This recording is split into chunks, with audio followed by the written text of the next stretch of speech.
gets to drive the 13 mitigator Ford Fusion. I'd like to thank you for listening to Let's Talk Racing.tv.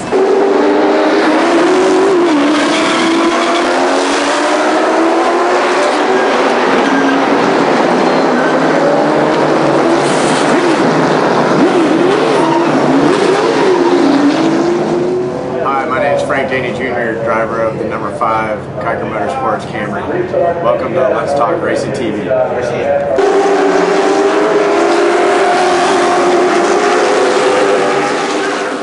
With Rockingham Speedway. Thanks for listening to Let's Talk Racing. I'm Tony Peter, driver of the number 17 Toyota NASCAR Camp World Truck Series, and you're listening to Let's Talk Racing.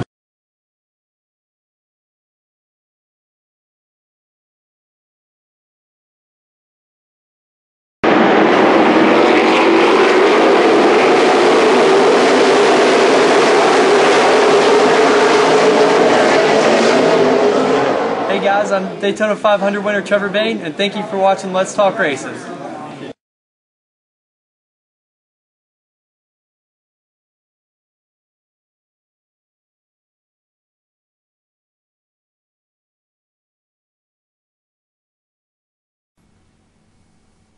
Like to welcome everyone to Let's Talk Racing. Tonight is myself, Roger Brehm, and I've got Tommy Tacy. Well, I just screwed that up, didn't I? See, I talk all good about you and do that to you.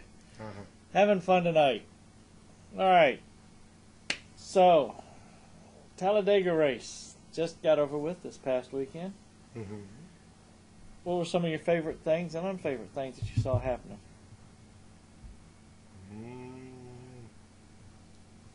Well, shoot. Yeah, the only thing I can really that caught my attention, that little spat with, the female. The female Danica Patrick and Sam Hornish Jr. Yeah. Yep, she was not happy with his little incident, but of course she didn't realize that. Yeah, and I can see from her inexperience of she's getting tired of getting picked on, but that's part of the rookie problem. And she's starting to retaliate, but she's doing it the wrong way. Well, granted, it gives everybody a little bit of info saying, hey, don't screw with me because you might get screwed back. So maybe that'll help slack off some of the stuff that they're throwing at her, too. But talking to some of the other drivers, she still has some of the rookie mistakes she's doing. And I'm just thinking back to Richmond for one of them. A friend of ours has been on the show quite a few times. He was not happy with her at all. But anyway, going to the finish line, Elliott Sadler was right behind Sam Hornish Jr., pushing him along, and Danica was on the outside of him. And apparently Sam blew a tire and shoot it up right before the start-finish line, and she wound up tapping into the wall. So going down into one, she decided to say hello to Sam Hornish, the chrome horn. Yeah. Beep beep, crunch. So anyway, that took care of that for the night for her. Later on, they got together, they talked. She still didn't buy it that he had accidentally did it, through blowing a tire. But eventually, she caught some of the race footage, and then she said, "Okay, yeah, I reckon I screwed up." But she apologized for doing it once she found out it was true what he said. That she was really a sucky. No. Oh God. Eric McClure in the nationwide race, he took a really hard lick into that inside wall. Yeah. Cut him out, took him to UAB hospital. His father was there with him the whole time and actually drove him home. When they finally released him, he had a concussion, had some interior bruising inside the body. He has to go and be cleared by a neurosurgeon that has at least 5 years experience to say, yes, you can go back and drive. Well, from what I understand, he hasn't been cleared yet. I believe they're planning to put Jeff Green in the car for the race. He is also going to be doing a what? No. He's going to be doing a press conference at Talladega. Is it Talladega or Darlington? Darlington. Should be Darlington.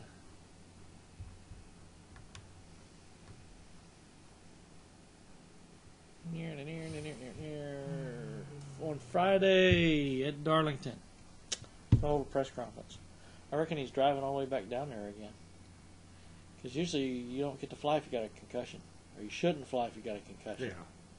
Because that's an awful lot of pressure. Mm-hmm. Not a good thing.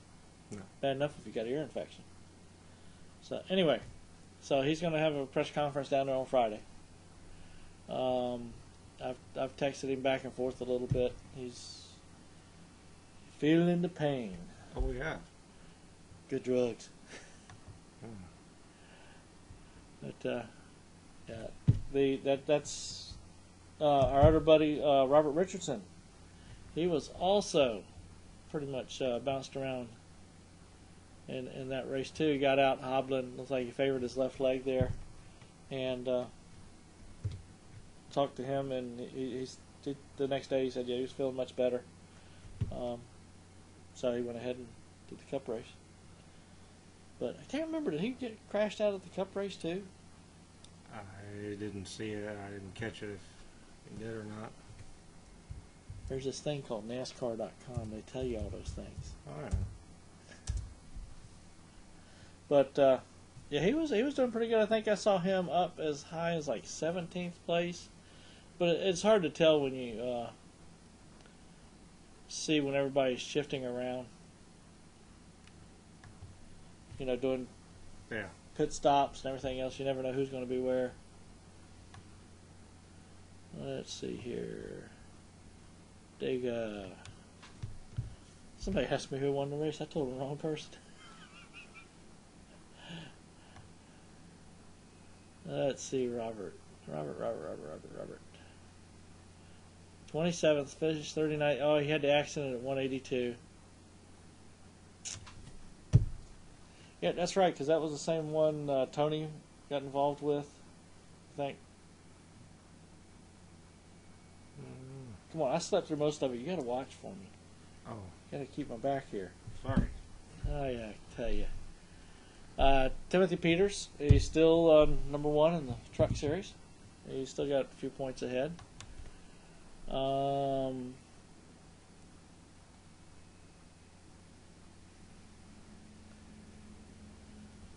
Forgot to look at their stuff before I got on the show. It sucks.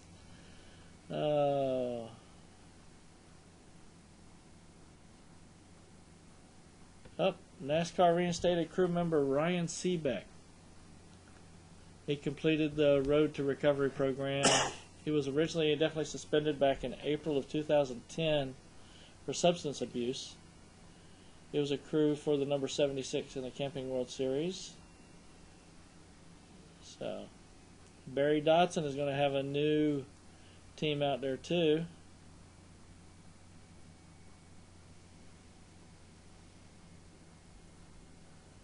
And on the Cup side, we got Carl Edwards. He's going to go play ESPN moderator, or whatever you want to call it, for the next two nationwide races. And apparently number 43 is going to have a different color scheme this week. Gravely Mowers. Ever heard of them? No. They make commercial lawn and garden equipment, and you'll see it as its bright red paint scheme for the Bojangles Southern 500. Hamlin's going to be honoring Cale Yarborough at Darlington. He's going to have his retro uniform on. And he's going to have a Sports Clips retro paint scheme. At the tire test at New Hampshire they were supposed to have yesterday and today, apparently we got rained out. Mm-hmm. So much for that. And of course we keep hearing everybody's waiting for Hendrick to get his 200th win.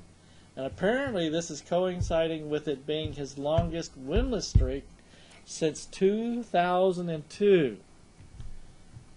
So, what do we have to say for that boy? Sucks to be him. Black Cat. Oh, God. I mean, he lost Jimmy to motor, Jeff Gordon to a crash, Mm-hmm. and Junior came short. So now Rudiman he's going to be driving the 93 at Darlington for BK Racing Toyota. Let's see. Now that was also because he was running the 10 car in place of Danica. Yeah. Because Danica she's got 33 locked in because of driver's owner's points on the number 10 car. So she'll be good and locked in to start the Cup race at Talladega. This is going to be new for her. I don't know. Has she driven Talladega at all yet? In anything? I don't know if Indy's run there or not. Because she's going to have to get used to running up high. Yeah. That's the total new brain fart for those guys. Because no matter road courses and everything else, you had to run low to pass. Well, here, yeah, you got to pass low too, but you got to be having a good car hooked up. Yeah. Just don't do it under Sammy Hornish Jr. Yeah. Would be my guess. But let's see. They've also got the semifinalist announced for the 2012 Georgia Racing Hall of Fame class.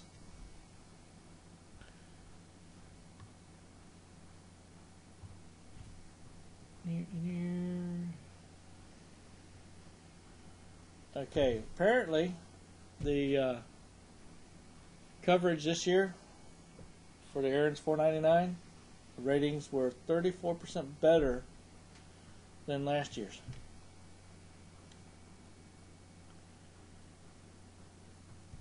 Let's go back to the fuel mileage thing. Of it's just cheaper to stay home and watch it on TV. Probably. David Reagan is going to also honor some fallen police officers.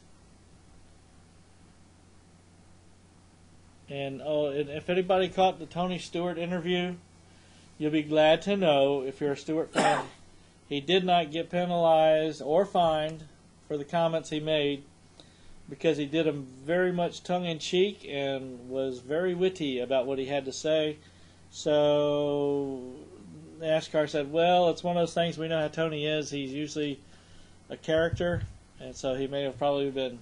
I thought it was typical Tony. Well, I mean, he is a witty guy. Mm-hmm. He is a witty guy. He didn't look like he was really pissed off, but he didn't look like he was really happy either. So now Danica will be the third woman to ever run a Cup race at Darlington, and the other two were. Come on, I told you now. This is easy. Janet Guthrie. And I don't know. I'm brain dead right now. Sorry. Shauna Robinson. Yeah. She did it in 2002, and Janet did it back in 1977. Goodness. Now, Janet Guthrie finished 16th in her race, while Shauna only finished a poor 42nd. Were they doing starting parks back in there? 2002? Yeah, they were. I wonder. Now, she's also Danica's first time. Here's the answer to the earlier question. This will also be her debut on Friday in the Nationwide Series. So, no, she hasn't driven there. I think the number 7 will be out early. What do you think? Got a good possibility. Think Sam Hornish will help her out? Either that or she's going to do it to herself. Yeah, somebody else will. We're going to have, let's see, 46 teams going for it. Top 35 non-owners points: Mike Bliss, Scott Riggs, Josh Wise, David Strimmy, Stephen Lake, J.J. Yelly, Mike Skinner. Mike Skinner's going to be back at there. Cool. Cole Witt, Scott Speed, Joe Nemechek, and Michael McDowell. But Michael always qualifies good, just never... He's a starting parker. And that really sucks. Michael's got a good car, gets out there, he runs hard, but... Yeah. Starting park, you ain't never going to get up there in the points. Get somebody to throw some money at that guy and let him run. Yeah, the Cup Series Championship Week returns to Las Vegas for the next 3 years, for those of y'all that want to go visit. Yeah. Oh. Let's talk racing. Hi, this is Taylor. I'm scheduled to have an interview today. Well, you're already live. Oh, On the phone we have Taylor Ferns. How you doing, Taylor? how are you? Pretty good. Since it's first time being on the show, give us a short bio about what you did to get to where you are and what your aspirations are for further ahead. Well, I'm currently 16. I started racing 10 years ago at the age of 6, and I started racing quarter midget. And I've just slowly gone up the ladder, as you could say. After quarter midgets, I went on to race bandoleros, and I had some success there. And then from there, I went on to race 600 cc micro sprints on dirt, and we had a couple wins in that division. And then after that, I started racing in USAC for, I don't know if you've heard of Meladon Kenyon in the USAC Kenyon Midget Series, and I became the first female to ever win a USAC Kenyon Midget race. And then after that, I did some USAC Ford Focus stuff, and I won a lot of races for Corey Cruzman out west on the dirt and the pavement. And then from there on, I went to race the USAC Midget, and then I became the winningest female in USAC history, and now I'm racing USAC National Midget, some sprint car stuff here and there. This year I'm going to be racing for King 6R in the USAC Silver Crown Series on pavement, and I'm with Lowe's Motorsports this year racing a CRA Jags All-Star stock car. So it's a pretty busy year, but I'm excited. Cool. I mean, now what were your qualifications to set you as being the winningest female driver? Well, I won 9 feature races in USAC, and that's the most out of all the females who have ever won. The previous one was Allison McLeod, and she had won 8 races, so I surpassed it by 1. And I actually ended up winning that race last summer at the Speedrome in Indianapolis. Now, looks like you're going to be running, you said you're going to be running late models also? Yeah. What track are you going to be running those at? Well, I'm racing for the CRA Jags All-Star Series Tour, so far we've raced at Plymouth Speedway and Winchester Speedway this past weekend. And then in a couple weeks we're racing at Eliana. It's normally in the Midwest region, a lot of Indiana tracks, a couple in Michigan and a couple in Ohio. So it's normally in the Midwest region. Cool. Driving the number 76 car, it looks like? Yeah. And you got a nice little sponsor I noticed back on that rear quarter panel, eBay Motors. Yeah, actually, eBay Motors came aboard over the winter time. They were selecting 4 different drivers throughout the USAC series to receive the USAC eBay Motors PACE Award, and they granted me $20,000 to go towards my racing program this year. So they came aboard over the winter time, which I'm really excited about. They bought me a fire suit, and they actually flew me out to the 24 Hours of Daytona in late January, so that was pretty cool. That's the first time I've ever been to a road course race, and especially being the 24 Hours of Daytona, that was really cool. Hey, that's great. Your sponsor's going to wine and dine you too, fly you somewhere. That's cool as hell. Yeah, it was a lot of fun. Did you get to meet some lot of neat people? Yeah, and eBay Motors was one of the sponsors on one of the cars, and they were teamed up with the Children's Tumor Foundation, so that was kind of cool. We got to reach out to some of the kids in need there, so it was definitely a lot of fun, and it was a really cool experience, and it's something I'll never forget. Cool. Now, you're still running the USAC series also?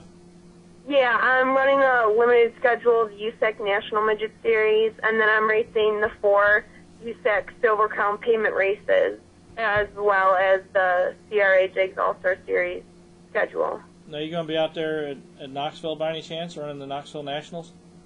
No, I have done some 410 sprint car races, but that's not a USAC race, and I would love to go out there and race that one day, but that's not in the cards for me this year. Okay. Well, I mean, let's talk about your parents. Did your parents help you out a lot when you got into this, starting so young? Yeah, my parents have been involved in my career a lot. Actually, my uncle used to race ARCA and did some local stock car racing at the local tracks up in Michigan. So that's how I got started in racing. And ever since I was 6 years old, my parents have had my back just going through the ranks. And they've always been there. Normally, it's my dad and I who drive to the races every weekend because my mom stays back. and takes my brother and my sister and carries them around to all their sports. But they always support me whenever they can come to the races when I race at local tracks. They're always there to cheer me on and stuff, so that's always really cool. And it always helps to have family supporting you and to always have your back. Well, good. Now, what's the next step that you're trying to do now? What's your plans for your future? Well, I would like to race in the NASCAR Sprint Cup Series one day, but as long as I'm racing for a living, I'm a happy camper. Give me a race car, yes. I'm happy. Okay. Oh, yes. There's a lot of people like that, but to do it as a business, I reckon you got to go and run in different places a lot more often. Put in about 50 or 60 races a year. Yeah, well, I'm fortunate enough that I have a family that supports me, and we get to travel around from coast to coast during the racing season all summer. I race out in California a couple times during the summer, and here and there I'll have races on the East Coast. But and then I also race in the Midwest, which the open wheel racing is pretty big here too. So I'm very fortunate to be where I'm at today. Now, who's your favorite driver you look up to? I look up to Tony Stewart a lot, and I look up to him St. James. Good call on the Tony Stewart. Yeah, buddy. Yes. We're Tony Stewart fans here. Yeah, I'm a big Tony Stewart fan just because he can race anything. He'll win a 410 wing sprint car race on a Saturday night, and then he'll go win the NASCAR Sprint Cup Series race the next day. So Tony can do anything, and that's why I love him. Yeah, I was at the Richmond race when he ran the Denny Hamlin Foundation race, won that. And actually, the second place driver will be calling in at 7:45 tonight, talking about that. And I was so pissed with the last restarts there on the Cup race. Being down there, I was just totally livid that he lost that one through that mess. But anyway, continue on. I didn't mean to interrupt that, Beth. Oh, no, that's fine. And then I also look up to Lynn St. James a lot because she's been a big help throughout my career so far. She's taken me to races and introduced me to some of the Sprint Cup drivers, and she's introduced me to a lot of people and potential sponsors and stuff like that, and has really been a big influence on helping to get my name out there.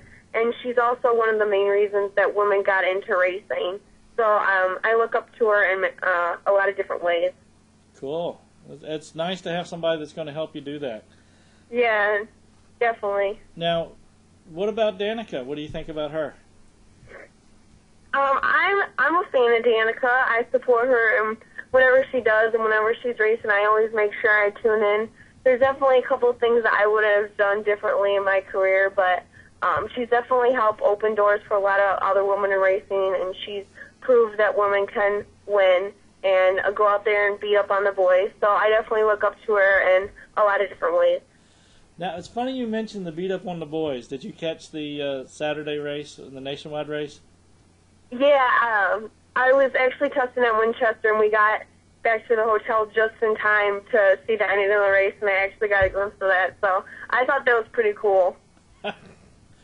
Yeah, we were talking about it because talked to some other people and also looked up some of the other stuff. She originally didn't believe him when he came to her and said, "Oh yeah, I blew out a tire." She had, yeah, right, that type of thing. And then later on, when she actually got a chance to see the video, she did come back and apologize for putting him in the wall. But it was just one of those things. Yeah, exactly. Especially when you're in spur of the moment, I don't think you really want to take any of that crap from other drivers. But after you sit down and cool down and you get to think it through, then you can kind of realize what they were trying to say. So I think I can definitely understand where she was coming from. I'm still a big advocate of having a boxing ring out there, and so that anybody wants to have a skirmish, just put on these oversized gloves that are like 2 feet wide, and just start swinging at each other till your butt's so tired you just give up and say, "Okay, I'm tired, I'm over it." Yeah, and I think that's definitely old school. Like, it definitely takes you back to the Darrell Waltrip and Dale Earnhardt days. So I'm definitely an old school fan. So I always love watching that stuff. Now, question for you. Okay, in the truck race, was it Martinsville last year? Wasn't Martinsville this year? The truck race when what's his name put it was last year. Yeah, last year when Kyle Busch put, was it Kyle Busch or Kurt Busch? Kyle Busch. Yeah, put Ron Hornaday in the wall. Yeah, Ron Hornaday. Yeah, in the wall.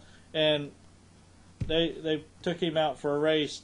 There was a lot of stuff I saw online that they're pissed that they didn't do the same to Danica for basically doing the same thing, turning somebody's car purposely in at the end of a race. Your feelings on that? See, I don't know. I feel like if you're going to put one person in that perspective, in that position, I feel like you should do it to the other drivers too. But, I mean, it's kind of, you can go both ways with it. So I'm kind of on the fence post. I mean, that race was a long time ago, and I forgot what egged everything on. But I think it's definitely kind of in the same position, but it's not really, because I think didn't Kyle put Hornaday in the wall at a much faster speed than what Danica did to Hornish? No, because they were at Martinsville. Was it Martinsville? No, it wasn't Martinsville. But the Hornaday had gotten Busch into the wall, and Busch just did a payback. And actually, when the race here on Saturday, that was at the finish line. So they were pedal to the metal trying to get to the finish line when Hornish wound up getting into Danica. And then it was just going into turn one. Granted, there was probably some slowdown at that point, but it was still pretty heavy going in that speed there. Yeah, I kind of feel like if you're going to enforce it on one driver, you got to do it to all of them after that. Otherwise, then what's the sense of having that? But I don't know. I guess I can see it going both ways, but I just kind of feel strongly about if you're going to enforce that one rule, then it should be the same for everybody. Yeah. Well, that's pretty much what I feel, too. So, we've got about a couple of minutes left. Why don't you go ahead and run through your sponsor list and give them all a shout-out and a thank you for all the good stuff. Yeah, I would definitely like to thank DIY, eBay Motors, Lucas Oil, K&N Filters, All-Star Performance, Indy Race Parts, Lansing Sanitary Supply, Simpson Race Products, Butler Built Seats, Frameworks Marketing Group. The list can go on and on, but I definitely couldn't have done it without those main people, and definitely the support of my parents and my family and everybody. I couldn't have done it without them. Cool. Now, so we've got a couple more minutes. What has been your most, what was the first time or the biggest thing that stands out in your mind when you go, oh my God, I can't believe I did that? I definitely, there's two things that kind of stand out in mind. It was a couple of years ago, or 2 years ago now. I was 14 at the time.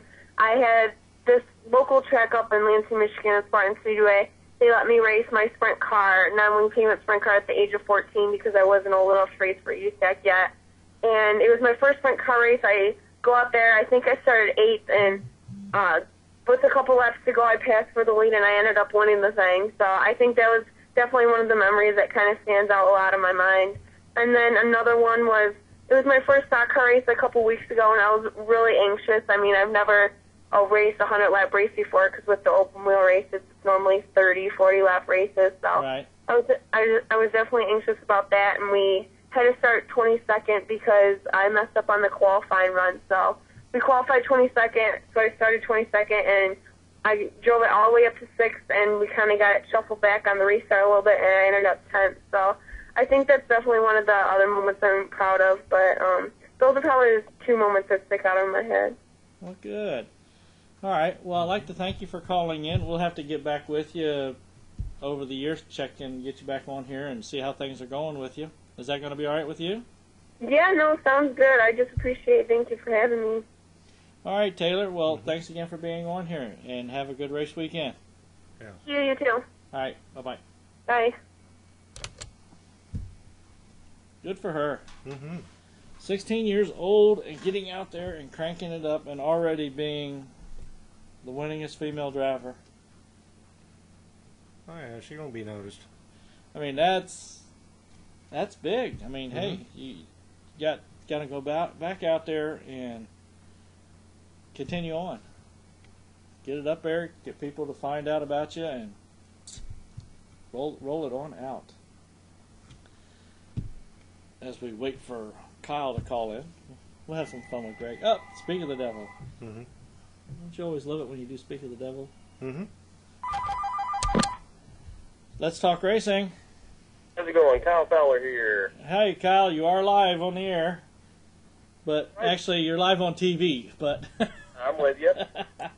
So many people are used to getting radio calls. They don't get many TV calls. So we tell everybody, okay, you're live on the air. And they automatically think radio, so I always throw in TV. What to know? All right, Kyle Fowler on here. Let's see. Go ahead and give everybody a little short bio about yourself, how you started in racing, and where you're at, and what you're hoping to get to. Yeah, I started racing when I was about 4.5 or 5 in the quarter midgets, and it's always been my dream to make it up to the upper levels of NASCAR, and just kind of moved my way up through the ranks, through the quarter midgets, the Bandoleros, Legends cars, did a little bit of Pro Cup stuff, a couple East races, and the ARCA cars. Then this past year I got the opportunity to drive in the 08 Nationwide car for Randy Hill Racing. That's where I'm at now. Now, Randy Hill, doesn't he work with Archie St. Hilaire? Yep, absolutely. Randy Hill owns the cars, and Archie with Go Green Racing handles the cars. We got a great group of guys there with Paul Andrews as the crew chief, Tim Andrews, his son, as the spotter and helps on the car as well, and David Ingram as the car chief. So we got a great bunch of guys there. Cool. Yeah, I talked with him back probably about a month, 3 weeks ago. A friend of mine was looking to possibly get into one of the cars up in the second Iowa race. I'm with you. So, who knows? You might see me up there with you. That'd be great.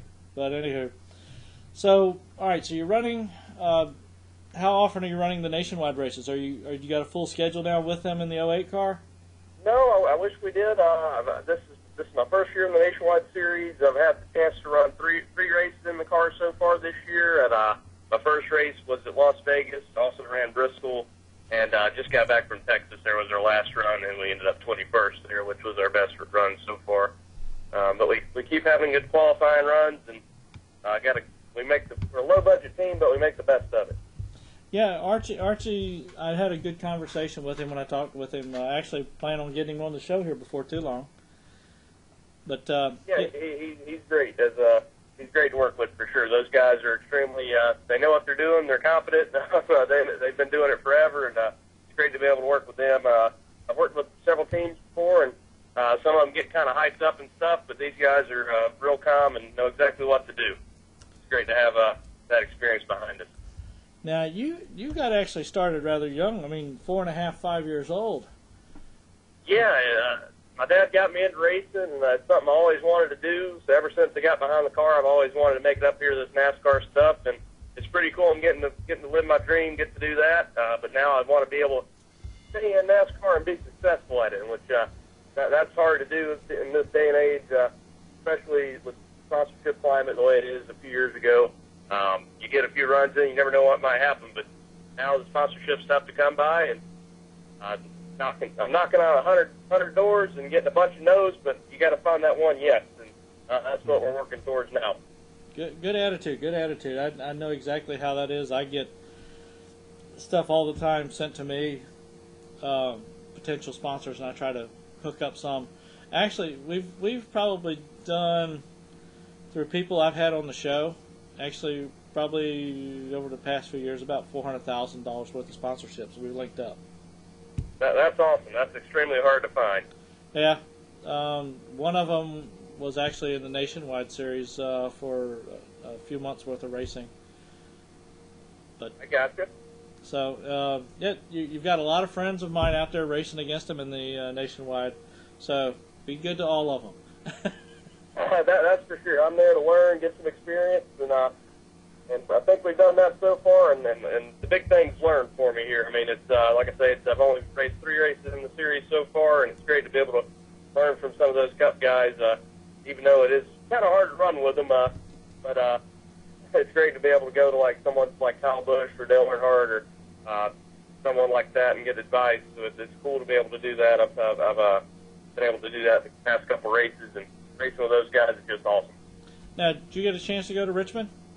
I didn't get a chance to go to Richmond. Us as a team got to go with Tacy Rodriguez, the driver, but I hope to be in the car again at Charlotte. Cool. Yeah, that was one of the things I meant to try to do. We're based out of Hampton, Virginia, which is roughly about 80 miles from Richmond. I gotcha. So we usually when they come to town, I try to go out and meet and greet everybody we've had on the show and people I've talked with. One of my targets was to go see Archie. Didn't get a chance to run into him. Got to see a lot of other friends, ones that I've seen many times before. Just there for 3 days, and I still didn't have enough time to do everything. You never do at a racetrack. You can walk a couple minutes and see a ton of people you know. That's what's so cool about our sport. It seems like everybody you meet you know. So it's cool. Yeah, one of the things I was doing too was helping out Mike Wallace. We did a video for him and went there and did a voiceover while we were in the hauler. I gotcha. And that was 2 days before it became toast. So, but hopefully they're getting better. One of our sponsors, PC Doctors Computer Company, we actually sent them out one of the laptops to replace one of the ones they lost in the fire, because I think they lost about 4 of them. Oh, that's right. I forgot about that. I thought I didn't follow exactly what train of thought you were going on there, but that was a bummer for sure for them. But I'm sure they'll be those guys won't give up, and they'll be at the racetrack again shortly. Now, have you run any truck races yet? I've never ran a truck race. I ran ARCA last year with Venturini Motorsports, and before that, Ken Schrader Racing. Ran a few ARCA races last year, and I got this opportunity to run the Nationwide car, and just kind of weird how it worked out. I mean, got to thank Randy Hill for giving me that opportunity. I mean, a couple of years ago, he hadn't even seen a race before. I went to a race at Texas Motor Speedway and loved what he saw, and 2 years later now he's a team owner. So very passionate about the sport, and it's great to have someone like him as a car owner to give me this opportunity, because there's no way I could have gotten the car without him. Yeah, that reminds me, there was somebody that won a lottery and actually went out and got themselves a race team. And I don't know if it was in Nationwide or in the Cup Series. I'm sorry, you broke up a little bit. What was that? Somebody, I remember watching on TV, somebody had won one of the lotteries. Oh, yeah, I think that's Joe Dennett, yep. Joe Dennett, yep. That's who? Joe Dennett. He's got a truck team. Oh, okay. Because I remember somebody had won a lottery and they went out and bought a race team, but I couldn't remember which series it was. Truck team. Too much stuff's happening. What can I say? Oh, yes. Have you ever met anything going on? Have you met Eric McClure before? I've talked to him a couple times at the racetrack there. Bummer for him having that hard wreck there, but it's glad to see somebody, even though it could have been a lot worse. You know, I mean, safety's come a long way in this sport, and it's great to be able to see it's come a long way, that's for sure. Yeah, he had a crash back 2 or 3 years ago that he was in, and hurt his leg, I believe it was, and he managed to still be able to race the next race. But this one with the concussion, they have to clear him right before he can go back out and play. I texted him a few times over the past couple of days, checking on him and everything. Yep, I'm sure he'll. I'm sure he's itching to get back in the car, and hopefully we'll see him at the track again soon. Yeah, the reason I was saying that, you need to get there, but it was too late. I think Jeff Green is going to be driving his car. Yeah, Jeff Green kind of fills in for him there. Whenever they have an issue like this, he works out, helps them a good bit. So he was kind of slated regardless. In other words, whenever they got something that'll happen, he's generally the one they call. Yeah. Now, you were talking about you were working with Kenny Schrader Racing. Did you get to talk much with Kenny? Yeah. It was great to be able to work with them. Like I said, I raced with them in the ARCA series. I guess it was last year, a year before last.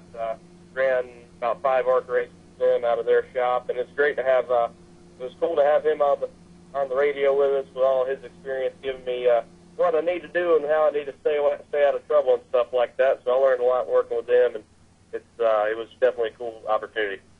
Cool. Now, were you driving in? Let's see. I like Ken Schrader in this sport, that's for sure. He's a heck of a character. Yeah. Did he still have a 52 car in the ARCA series? Yep, absolutely. That's the car we ran, and yep, he's still involved in the ARCA series now. Cool. I think him and Tom Hester splitting up the ride this year. All right. Oop. I think we got Greg Edwards calling in. Huh? You ask any more questions, or do you come up empty? Well, no, I'm talking to you right now. That's Tommy, one of the guys that's here with me there, Yeah. Kyle. I got you. I dropped off in the middle of conversation to snag the other one because we're short-handed by about 2 people tonight. So. Well, the main thing is you still got the show going. Oh yeah, Yes. I've had to do it solo, and that's always real fun because I'll sit there and say it's no fun to sit here because we have like 15 minutes. We do like race news, Yep. and it's hard to do race news talking to somebody if you're the only somebody there. So we wind up when I have nights like that, I make some real quick calls and said, okay, you want to be my 7 o'clock call? And it's nice. We got a lot of people that we've had on the show, and a lot of them love. I actually haven't had anybody that has not wanted to come back on. Well, yeah, it's great to be able to come on shows like you guys there. I really appreciate the opportunity, and I'm looking forward to getting back on the track there in Charlotte. That'll be a real cool deal. At the end of the month here, May 26th, got a couple sponsorship sponsorship deals in the work. Nothing finalized yet, but we're planning on running that race, and that's going to be really cool because that's somewhere I've always wanted to race. And I used to race Legends cars there on the quarter mile, and one race is there. And I was always dreaming about how awesome it'd be able to go around the big track there. So I'm finally getting the opportunity to do that, and hope to be in that race and a few more later on this year. All right. Well, go ahead and thank your sponsors real quick, and we'll go ahead and let you get going. And we're going to pull up one of our other friends on the show. He ran the Denny Hamlin Foundation race the other night. He's one of the local late model drivers and finished second behind Tony Stewart. So that's cool. I got you. Well, we don't have any full-time sponsors right now. That's something that like I said, I've been working hard on, and we got a couple things in the works here, but nothing finalized as of yet. So we're still looking for sponsorships, and like I say, it's tough to find, but we're a great team, and I know we can make the best out of our situation. I got to thank Randy Hill for giving me the opportunity to do this, as well as my dad for all his hard work and dedication to help me get to this position. I was getting ready to say, you better not forget the parents, because whenever I was coming up through the ranks there, the Legends, late models, Pro Cup cars, it was just me and my dad working on the cars. If it wasn't for him, I couldn't get here, that's for sure. What does your mom think about all of it? Oh, she's right there with us. That was what you just listed there was our entire late model crew, and the year and stuff like that in the late models. So we worked hard as a family, but we've always traveled around and had a lot of fun with it. So it keeps me out of trouble, and it's a lot of fun. All right. Well, thanks for being on, and hopefully I'll get back up with you, get you back on here again. That sounds great. I really appreciate it. All right, Kyle. Have a good night.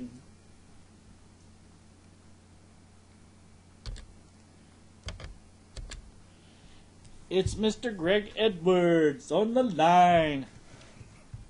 How's it going, guys? Going pretty good, Greg. Right. I was hoping you were going to send Ashley down here tonight. No, I don't. I guess she's at home. We've been here working on the race. Ready. Yeah, I mean, she's got all that national fame now, I tell you. Yeah, I know. Well, don't even get all to go to our head. Oh, God. I mean, it was hilarious. I was sitting there watching her, during the first part of the race, and I saw the camera crews come over, and I was telling some of the other guys I was standing by, I said, watch this. And sure enough, there she was, popped up on the big old big screen there and being broadcast. Yeah, that was pretty funny. But anywho, we have Greg Edwards. He drives late models out here at Langley Speedway and a couple of other local tracks as well. He's run in the ASA, if I remember correctly. And did you ever get to run in back when it was Busch Series? I know Danny did. We made an attempt at Richmond. We did make the field, but we tested a lot and stuff like that. But no, that's the only attempt I made was at Richmond, and we didn't make the show. All right. For any of the new people we have listening, go ahead and do a brief bio about how you got into racing and what your aspirations are for later on. Man, we're just we're racing hard everywhere we can, you know, Langley, and we'll be running South Boston some, Kenley, you know, everywhere we can run, just running for a couple different owners, having a good time. You know, you know, as far as aspirations, I just like to be able to win races and whatever that is. So, you know, it's not like somebody offers me a ride, I'll definitely go, but I'm not exactly, it's, you know, I'm at the age now where it's not something I have to do. So, I don't know. My aspirations just be in competitive cars. As long as owners will give me competitive cars, I'm happy. I'll tell you what, the car looked good out there at Richmond at the Denny Hamlin race. I mean, that was sweet. They provided you a good, fast car. Yeah. I got to thank Randy Sears for that car. It took a lot of work. We, you know, the first time we drove it this year, it was a little off, and we just had to work through the issues and figure out their setup and the way they run it. They really got a good deal for the bigger tracks. I mean, their other car won Rockingham the last 2 times, and we went there and tested, and we were good. We were just a little bit off. We had to get back in our shop and change some geometry around and just change the front end and change the weights around a little bit. And when we went back for the race, we hardly touched anything. The car was good. Charlie Long Race Engine was an awesome motor, and you know, the crew did a great job. And you know, we were just a little bit slower than Tony Stewart, but actually at the end, I think we might have been as good, if not better than him, if we could have had a few more laps after I got done battling with Joe Logano. But yeah, great time. What'd you think about that toward the end there on one of the restarts, and all of a sudden Joey went zipping underneath you on the left-hand side? Yeah, I mean, I was struggling on restarts all night. I know Jeff Burton was also. And I think it was just the combination of the transmission I had. There was the second gear was too low and third was too high, and I was just having an issue there. And then for whatever reason, these Ford motors, they make a lot of horsepower, but they don't make as much torque. And it's like the Chevrolets can pull me about midway down the straightaway, you know, on a restart. But once I got it wound up, man, she was rolling. Yeah, I was noticing at the beginning of the race, not at the beginning, but when the tires started going away, and I kept trying to tell one of you guys, tell Greg to move up half a groove. I said, because Tony and everybody else, the Cup guys, were all starting to shift up half a groove. Because I was trying to get them to know that to keep you from being down there, because you were going to burn your tires out a lot quicker. And that's I think that's eventually how Tony managed to get around you. Was I think your tires started going away pretty bad. No, I wouldn't really agree with that. I mean, I was a little tight, and I was running a different line to make my turn. I kind of found a different line that'd make a lower entry, but I would shoot it high and wait longer to turn down. And it was working for me, but yeah, Tony did show me a line entrance into one that was a little better, and then we got that. But yeah, actually, my car was good most of the night, just a little bit tight. And I was at that time when he caught me, I was more or less thinking about the adjustments we were going to be making. But well, we just got a slight bit tight. But I mean, those tires, you couldn't hardly wear them out. They were, you know, in reality, probably didn't need to put tires on. This thing lasted great.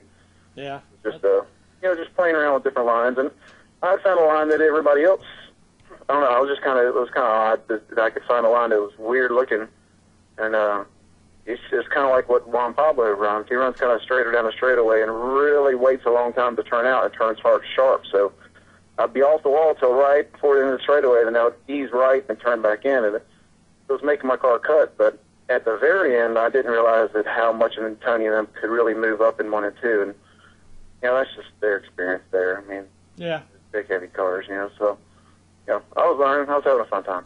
Oh, well, I was having a fun time, too. I mean, we never left your pits. We were there rooting for you on that Thursday night. Yeah, it was a great time. I mean, it's just an honor to be able to race those guys. I wish I could do it more often, you know. I was trying to give them a lot of respect. That's probably another reason why Andy didn't ease up into them as much. I think me and Tony slid into each other a couple times, and me and Joey maybe, but those guys drove with a ton of respect, and they're really professional, and they're really good at what they do, and it shows. Good. I mean, the Hamlin Foundation race, that's always a good charity, and it's nice that now it's actually getting international publicity. Yeah, I mean, I've heard a lot of people on different sites and everything say it should be at Southside or it should be at Langley. In my opinion, it's right where it needs to be. It puts us on the national stage. It's a really short track for those guys, and it's a fairly big track for our late model guys. Yeah, I mean, you got, it's like both worlds it's a halfway thing. I mean, it's not too big for late model guys. It's not too small for the Cup guys. You know, a lot of the late model guys should have a little bit of advantage just being so used to these late models. But, you know, these Cup guys take it serious now. It's not like just jumping in somebody else's car and not caring about it. Yeah, really. They're putting a lot of time and effort into it. I mean, you know, like Jeff Bird and a lot of these guys, they had really nice pieces. I mean, they weren't getting in their jalopies, that's for sure. Yeah, I mean, back through the years, they were just, you know, hop in somebody's car that said, "Here, let you use this," and they get a few bucks for letting them do it, and then bam, now they're bringing in some top stuff now. Oh yeah, I mean, everybody's got, you know, to me that is just a fun race. And to be on that stage and to me Richmond is just, it's got to be one of the best tracks in the country for sure. I mean, to me it is the best track. It's the funnest track to race around. There's plenty of room for these late models. I mean, it's fast, but I don't think it's too fast. I think, you know, it's just right. It's just, I mean, it's one of those places that even when you're testing, normally I don't like testing a lot. And just testing there's fun. It's just a fun track. I mean, going down turn one and, you know, front straightaway into turn one is just a blast. Oh, I mean, y'all look like y'all were having fun. I wish I could have been out there, but that's far behind now. Yeah. Fun, I'll tell you, man. It's a blast. Like I said, I can almost guarantee you most everybody who was in that race, whether they were running first or they were running 30th, we're having a good time because it's a great track to race around. It's just, it's a lot of fun. I mean, it was a lot of fun for us because we had a good car the whole time. You know, had a good qualifying effort, and the car was just fast. And you know, like I said in the interview, man, heck, you get beat by Tony Stewart, it could be a lot worse. I mean, he's a great driver, and you know, I just had a blast racing with, you know, Jim and Jeff Burton and Joey Logano and Brandon Butler. I mean, they're all class acts. Yeah, I remember I was talking to Joey for a while after the race. I was giving him a hard time. I was telling him where's that nitrous button hit at when he did that big jump. But now you did the Richmond race. Now you're also running at Langley. You say you're running at Kinley also. I think Randy Sears he wants to run a limited schedule with his stuff, mainly big races. We haven't sat down and made a schedule. I know he's talking. He wants me to run Myrtle Beach, and I got to talk with James and, you know, make sure that's okay. That, you know, see which car we're taking. But I'd like to drive it there. I'd like to drive the big race at South Boston. I know he wants to go to at least one race at Southern National before their big event. So you know, probably maybe 4 races with him, and then just run the rest at Langley, and then I guess Martinsville with the Eagle 97 car. Yeah. Now, any chance of him putting you in a UARA race in Randy's car?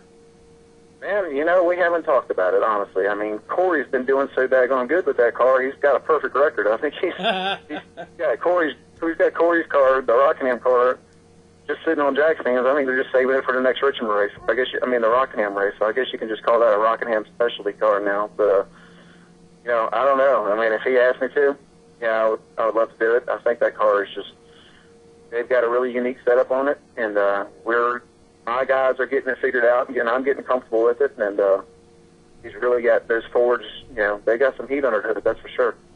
Well, I tell you what, when I was down there at Rockingham for that race a couple of weeks ago, I tell you what, where in the world did that car come from, you know?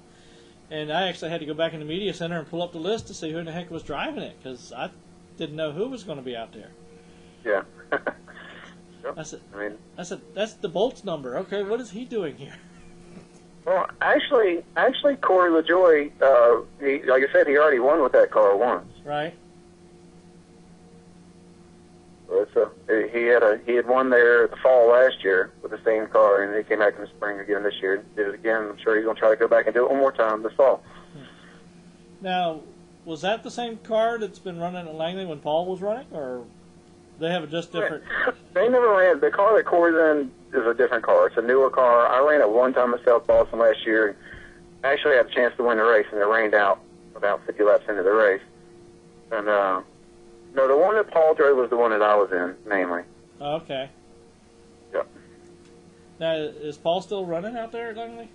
Yeah, I think he's got some plans. He's got a modified, and then he may also be in the 34 hours driving. I think I've heard some talk about him possibly being in the Hampton Heat with that car. So, I'm not sure. I know he's working on a modified with somebody, and he's got a couple things going. So, I still talk to him at least once a week. So, I'm not exactly sure of all of his plans, but there's things coming along for Paul. Now, for you, I know you live right here in the area, so that Langley's the main track you usually run. What is your favorite track you've ever been to? And that includes any of the ones you've run, whether it's ASA or Kenley or some of the other races. I don't know. I think Richmond's got to be right up there, probably real close. But I don't know. My favorite was probably Gateway, St. Louis. I really just enjoyed that racetrack. It was fast, but it had one corner that was kind of like a short track, one corner that was huge like a super speedway, like a Michigan. And we were really hauling the mail there, and it was just really, that was probably one of the most fun racetracks. That and Memphis was really fun racetrack too. Now, let's flip the coin. What's the worst track you ever been to? I don't know. I probably don't want to say. I don't know, man. There's not really a bad racetrack. They're all just unique. I mean, like back when we ran in East Carolina, the first time I went there, I would have told you that was the worst track I'd ever been to. And then after we rode it for a while and started winning, it was fun, So there's no bad tracks. They're all just different, and you just got to adapt to them. So, I mean, there's nicer facilities, but once you're on the track, you don't see the facility. You're just out there racing. There you go. Good political answer. Yes. Oh, God. Now, have you done? I haven't been out to the track at all this year so far. I think this week it'll be my first race I had to get to go out there. Have you been doing it in Langley this year so far? We've been pretty good. We've been the first couple races we're fast. First race I think we're pretty much the best car, and me and C just had a little issue together. Yeah. Yeah. I remember somebody said something about there was an issue between the two of you, and I think Wes won that one or something. Oh yeah, Wes won that one. Yeah, that was because we messed each other up. But yeah, it's I don't know. Me and C's cars were really fast first couple races, and then this week, I was a little bit off for some reason. I can't put my finger on it. They got another batch of tires, and I don't know why, but I was a little off. But we've been back in the shop working on it. I think we got the bugs figured out. So yeah, we're fast. I'm just looking forward to winning a race. Okay, I'm gonna ask you a racer's opinion here. Did you watch the nationwide race? The Talladega? Yeah. No, we were actually at the racetrack. It was raining, but I saw some highlights.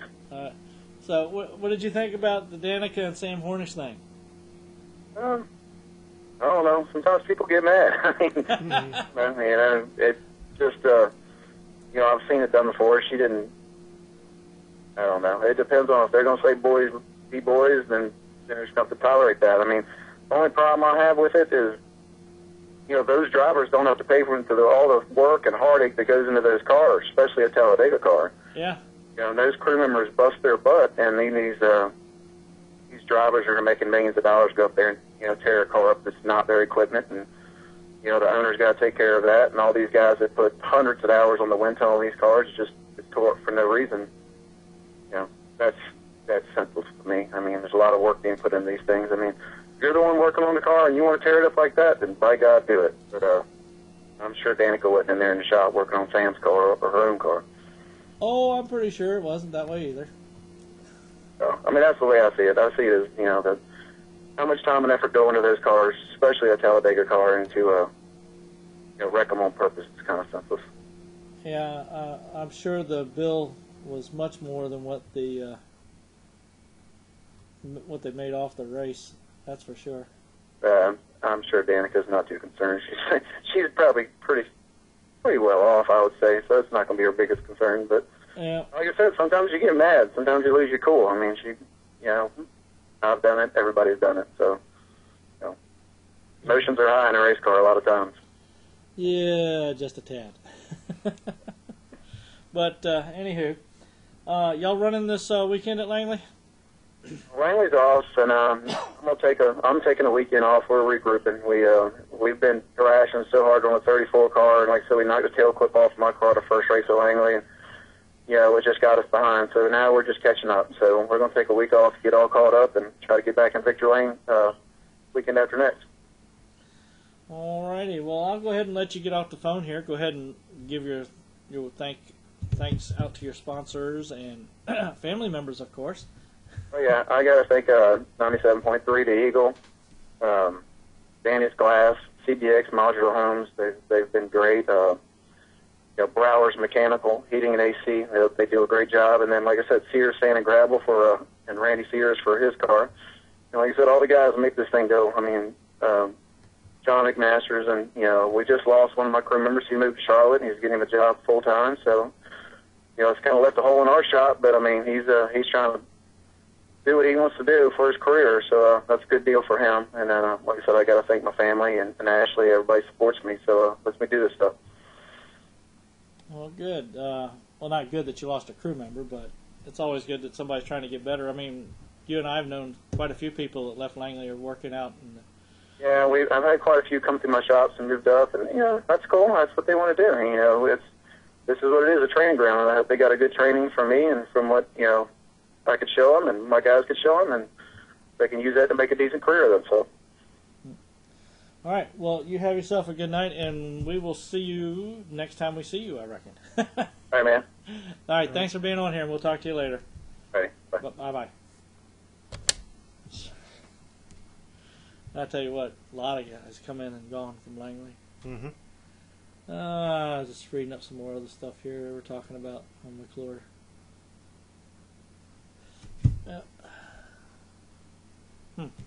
Believe it or not, when he's driving the number 10 car, well, that's in Nationwide. Oh, well, never mind. We're talking about the number 10 being able to run in the Cup Series because it's place 33, but the 10 car in the Nationwide is a starting Parker. Anywho, everybody, we've enjoined, is that a word? Come on. Google it. Yeah, I guess so. sure. Anyway, enjoyed everybody being on the show this evening. Slow. Must be these glasses. I don't know. I've been wearing the other glasses. I'm not wearing contacts lately. Anyway, like to thank everybody for watching the show tonight, and like to thank our guest for being on the show, and hopefully y'all enjoyed everything. And we will see you guys next week. See ya. Later. Hi, my name is Natalie Sather. I drive the 94 K&N Lady Eagle Safety Wear, Butler built seats, bell helmets, hooker harness seat belts, number 94 at South Boston Speedway. Be sure to listen to Let's Talk Racing TV. Hi, I'm Sam Hunt, driving 42 car on the thing Let's Talk Racing. Hey guys, I'm Daytona 500 winner Trevor Bain, and thank you for watching Let's Talk Racing. Hi, I'm Robert Richardson Jr., driver of the number 23 Dodge Challenger for R3 Motorsports in the NASCAR Nationwide Series, and you're watching Let's Talk Racing. I'm Tony Peter, driver of the number 17 Toyota in the NASCAR Camping World Truck Series, and you're listening to Let's Talk Racing. Let's Talk Racing is brought to you by PC Doctors, Computer Sales and Services. This doctor still makes house calls. And also Hampton Incredible Tees and Signs, both located at 1248 North King Street in Hampton, Virginia.